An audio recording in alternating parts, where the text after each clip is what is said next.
Hello, Trà Vinh xin chào các bạn. Hôm nay thì mình sẽ làm tiếp cái món bánh mà chỉ cần bột mì trộn với nước sôi. Phần nhân ở đây thì mình có là nhân thịt nha, vừa đậm đà vừa ngon. Lớp bột ở bên ngoài thì nó giòn, bên trong thì nó xốp xốp, thơm ngon. Thì ngoài cái cách chiên, các bạn cũng có thể áp dụng cho cách nướng luôn, rất là đa dạng, dễ làm ha. Bây giờ thì mời các bạn mình cùng vào bếp để thực hiện. Ở đây thì mình chuẩn bị là 250g thịt nạc và tôm luôn ha, hai loại mình dùng 250g á. Một cái củ cải trắng nha, bào vỏ cho sạch, rửa cho sạch. Một củ cà rốt luôn, hai củ này mình dùng 300g. Một cái nhánh hành lá để chút mình xào nhân cho nó thơm. Bên đây thì mình có hành tím và tỏi, chút băm để xào. Cà rốt, củ cải trắng thì mình sẽ bào sợi ha, mình dùng cây dao bào sợi nhỏ nhỏ thôi, bào cho nó đều, bào vậy nó cũng nhanh nữa, thay vì các bạn phải xắt ra cái mình xắt sợi nữa. Cà rốt cũng vậy luôn. Cái nhân này thì chút nữa xào lên nó thơm ngon lắm, bào cho hết luôn. Mình thêm vào trong đây muỗng muối để cho nó ra cái phần nước cay nồng của củ cải á, thêm chút nước nữa ha. Rồi các bạn trộn đều lên cho nó ngấm với nước muối, nó sẽ ra bớt cái chất cay. Các bạn sẽ để yên khoảng 15 phút, rồi chút nữa mình quay trở lại mình xả. Băm cái phần hành tím và tỏi cho nó nhỏ nhỏ ra để mình đem mình xào á, phi cho nó thơm vàng lên. Sắc hành lá luôn. Hành lá thì nêm vào trong nhân, có thể thêm ngò hoặc là rau cần tùy ý à. Sắc nhỏ rồi mình để qua một bên. Tiếp theo thì mình sẽ xắt cái phần tôm ra. Thịt hồi nãy mình đã xay sẵn rồi, bây giờ xắt tôm ra, cái băm hơi hơi lại nữa được rồi, không cần phải nhỏ quá. Phần bột thì mình dùng ở đây là 300g bột mì đa dụng, thêm chút muối. Bột này mình dùng loại này nè, các bạn dùng hiệu nào cũng được. Cho hết 300g bột vô trong cái thau lớn. Mình thêm muối cho cái vỏ bánh nó đậm đà. Trộn sơ lên cái rồi cái mình chuẩn bị nước sôi ha. Cái lượng nước sôi thì mình lượng ở đây là 200ml nước sôi. Thì bột là mình dùng bột này, còn nếu mà các bạn dùng loại bột mới hơn thì dùng khoảng 180ml nước sôi là nó vừa. Vừa cho vào trong bột thì các bạn vừa mình trộn đều lên vậy nè. Nước sôi sẽ giúp cho bột mì của mình nó nở nhanh. Trộn đều lên cho nó phủ đều nước. Bột vẫn còn nóng thì lúc này các bạn sẽ nhồi nha. Mình nhồi vậy thì bột nó dễ dẻo và nó mịn nữa. Nhồi cho khối bột của mình nó quyện thành một khối, nó dẻo mịn. Nó sẽ tụ thành khối vậy nè, không có quá khô mà cũng đừng có bị nhão nha. Vậy là thấy nó được rồi nè. Bây giờ các bạn sẽ để yên vậy. Mình đậy kín cho nó đừng có bị khô. Mình để 10 phút. Quay trở lại củ cải, bây giờ các bạn sẽ vắt hết cái phần nước này bỏ đi ha, rồi mình xả lại một nước cho nó ra bớt cái chất mặn. Xả xong rồi cái vắt cho nó khô ráo lại vậy là được. Đi xào nhân luôn, mình cho hành tím và tỏi vô 3 muỗng canh dầu phi thơm. Khi mà thành tỏi nó thơm lên thì mình cho thịt và tôm vô xào. Xào lửa lớn nha, để cho phần nhân của mình nó dậy mùi thơm, phần thịt đó nó sẽ tơi rời ra. Tiếp theo thì cho củ cải vô nè. Các bạn trộn đều lên ha. Củ cải này mình vắt rồi cho nên là nó không có bị ra nước đâu, mình chỉ cần xào cho nó chín là được à. Nêm vào trong đây muỗng canh đường, muỗng cà phê hạt nêm, muỗng canh dầu hào. Rồi trộn đều lên. Thì cái phần gia vị các bạn có thể nếm thử, cái phần nhân của mình nó có vị mặn mặn ngọt ngọt là nó ngon. Cuối cùng là một ít tiêu xay, hành lá sắc nhỏ nè. Trộn đều lên nữa là được rồi ha. Để nhân qua bên cho phần nhân nó nguội. Phần bột đã để 10 phút, bây giờ các bạn nhồi sơ lại.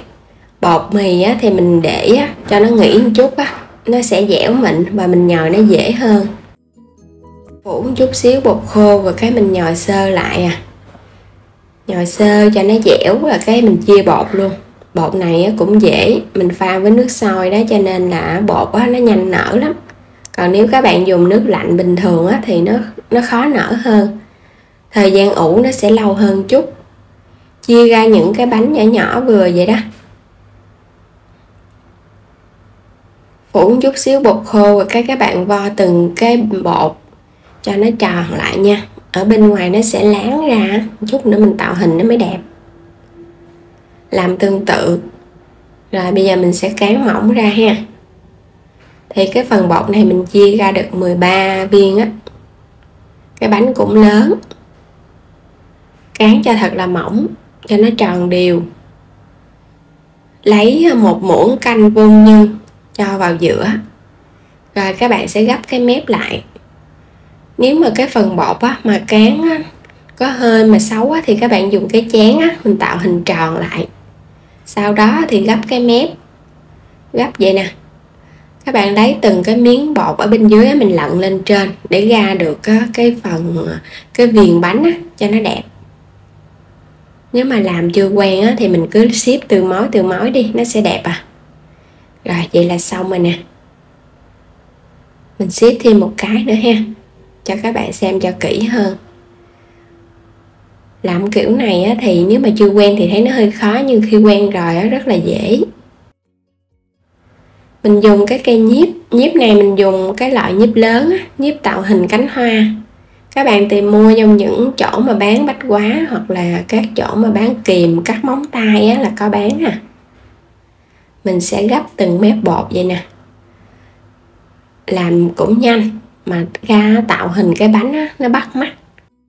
Các bạn làm sẵn vậy nè ha, mình đãi khách thì cũng vừa lạ mắt nè, vừa hấp dẫn. Hoặc là mình làm bán cũng đẹp nữa. Làm xong rồi có thể quay trở lại. Mình gấp thêm một mép nữa. Cái phần tạo hình này thì tùy ý nha. Mình cứ gấp làm sao mà thấy mình đẹp là được à. Mình gấp thêm một mép này ít thôi ha, không có cần phải nhiều quá đâu. Vậy là xong rồi đó. Còn đây á, thì mình sẽ gấp theo cái mép của cái bánh luôn, hình tròn. Cái phần bột này á, nó mềm gấp cũng dễ. Làm xong hết rồi nè các bạn. Bánh mình đã làm xong với 3 cái hình dạng. Vừa bắt mắt mà vừa xinh nữa. Bây giờ đem đi chiên ha. Dầu sôi thì mình thả bánh vô chiên và mình chiên ở mức lửa trung bình. Đừng có chiên lửa lớn quá, nó áp thì cái vỏ bánh nó giòn không có lâu. Chiên từ từ vậy nè. Nó vàng đều lên mà nó giòn lâu. Trở qua thì mình chờ cho nó vàng. Cái bánh của mình nó vàng đều vậy nè. Đẹp mắt rồi ha, là nó giòn rụm rồi đó. Bây giờ vớt lên. Mình để cho nó ráo dầu rồi chiên tiếp. Chiên á, có thể chiên mình ăn hết thì mình chiên hết lần luôn. Còn không ăn hết á, thì cất vào trong ngăn đông. Khi nào ăn các bạn chỉ cần lấy ra mình chiên mà không cần rã đông. Ngon ha. Nhìn rất là hấp dẫn luôn á. Còn nếu mà không thích ăn chiên dầu mỡ á, thì mình nướng nha. Nướng 30 phút với 180 độ C. Bánh giòn, bên ngoài, bên trong thì xốp. Có phần nhân, thịt và tôm vừa đậm đà nè, vừa lạ miệng nữa. Ăn cái này ngon miệng mà không có bị ngán đâu. Rất là hấp dẫn luôn. Bây giờ thì mời các bạn mình cùng thử nha. Bánh xếp với tạo hình bắt mắt, chỉ cần một con nhíp. Phần nhân á, mình nêm cũng vừa miệng các bạn, mặn mặn ngọt ngọt. Thơm nè. Củ cải cũng thơm nữa. Ăn phần nhân củ cải nó lạ miệng lắm. Đến đây á, thì mình chúc các bạn ngon miệng nha. Vui lòng đăng ký kênh ủng hộ Alo Trà Vinh. Xin chào và hẹn gặp lại các bạn ở những video tiếp theo.